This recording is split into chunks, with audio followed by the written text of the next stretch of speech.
Unë sot e kam përfunduar deklaratën në Prokurorinë Speciale, por i kam thënë prokurorit të rastit, jo vetëm kësaj here, por sa herë që është nevoja, ashtu si kam paralajmëru, sepse unë vetë kam paralajmëru prokurorin e rastit, se kam disa çështje të cilat do të ndihmojnë ty në gjykimin e rrethaqut. Kam aktgjykime ku kam marrë pjesë. Kam dëshmi çfarë sjellje ka pas dikush në atë kohë kundër këtij procesi.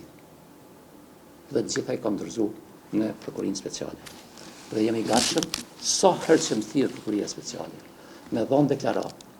Jam i gatshëm që para jush, si media, të jap çfarë do deklarate që ju konsideroni që është e nevojshme për më njoftu opinioni dhe populli jonë. Jam thirrë si dëshmitar për shkak se një person që ka qenë prokuror në atë kohë me emrin Ismet Shufta, kur e kanë pyetur se kush ka punu në gjykatë, ai ka përmendur emrat e njerëzve që i kanë rënë ndërmend. I kishte rënë ndërmend edhe emri im për shkak se sot jam ushtrues i kryeprokurorit të shtetit. Nuk e di pse, sepse nuk ka marrë as ndonjë arsyetim, qoftë për i prokurorit, qoftë për atij ose dikujt tjetër, pse është përmendur emri im. Uroj të jetë rastësi, uroj të jetë një diçka që nuk është e planifikuar dhe e qëllimshme për me ardhur. Mund shihni figura çfarë të doni, me çfarë do ekspertize, me çfarë do eksperti vendor ndërkombëtar. Nëse del fotografia eme dhe nëse dal unë aty si pjesëmarrës, jo vetëm që jap dorëheqje sot, po do të talshoj Kosovën, do të iku dhe do të zhdukem nga ky botë. Vjen shumë keq që një portal i njohur me emrin Paparazzi është duke vazhduar të bëj shpifje dhe duke theksuar gjëra plotësisht dhe absolutisht të pavërteta në raport me punën time dhe karrierën time. Sot keni pas rastin të lexoni dhe të shihni aty një shkrim i cili jo vetëm që s'është i vërtet, por është tendencioz, është i pavërtet, përmban në të dhëna të cilat janë fije e përpe të pavërtet. Unë kam pasur këso shkrime edhe më herët nga i njëjti portal, nga pronari i saj dhe B. Kajtazi. Arsyeja pse ai shkruan dhe shpif për mua është shumë e lehtë për ta kuptuar. Ai ka qenë të unë për të pas përfitime për raste të caktuara të cilat unë i kam pas në punë. Për të bërë unë kërkesë për mbrojtje të ligjshmërisë për dobi të bizneseve që ai nuk e di në çfarë mënyre i përfason ata.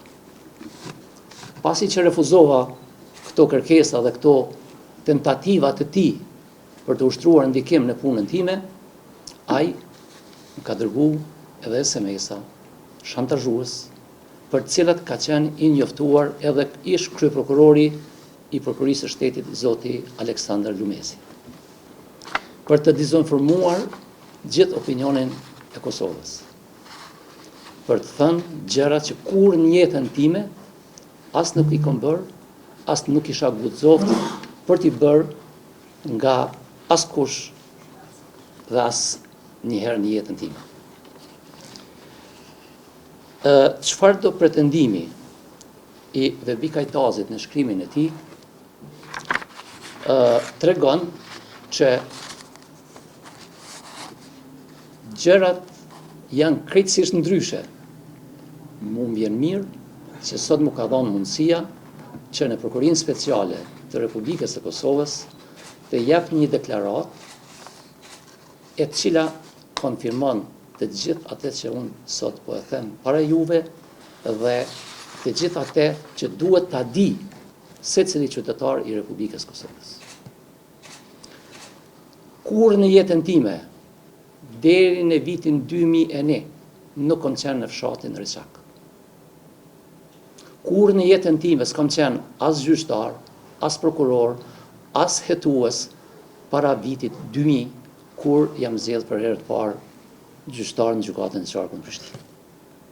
E kisha fatin të jem gjyqtar bashkë me 2 gjyqtarë ndërkombëtar dhe një prokuror ndërkombëtar në rastin e Rrëçakut, ku është akuzuar një pjesëmarrës në kryerjen e vrasjeve të Rrëçakut, dhe i cili, falë kontributit tim, është shpallur fajtor dhe sot kemi aktgjykim të formës së prerë për këtë të akuzuar, i cili aktgjykim ka shërbyer edhe si provë në gjykimin kundër ish kasapit të Ballkanit Slobodan Milošević.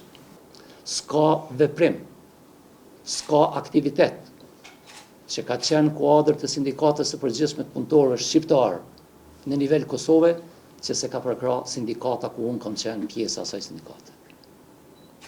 Nuk ka veprim që ka qenë në përputhje me interesat e popullit shqiptar që se kemi bë edhe ne si antar të asaj sindikate. Unë kam qenë në balë të saj, e din të gjithë ata që kanë qenë të punësuar në gjykatë, janë gjallë për fat, janë dëshmitarë.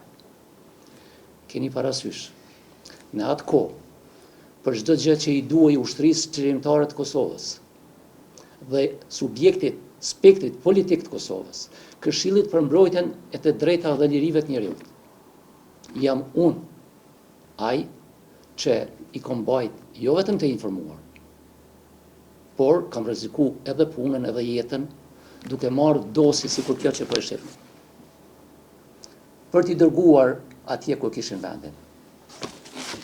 Në media, për të pa publiku dhe populli se çfarë ndodh aty, deri te gjykata ndërkombëtare e Hagës për shkak të sigurisë.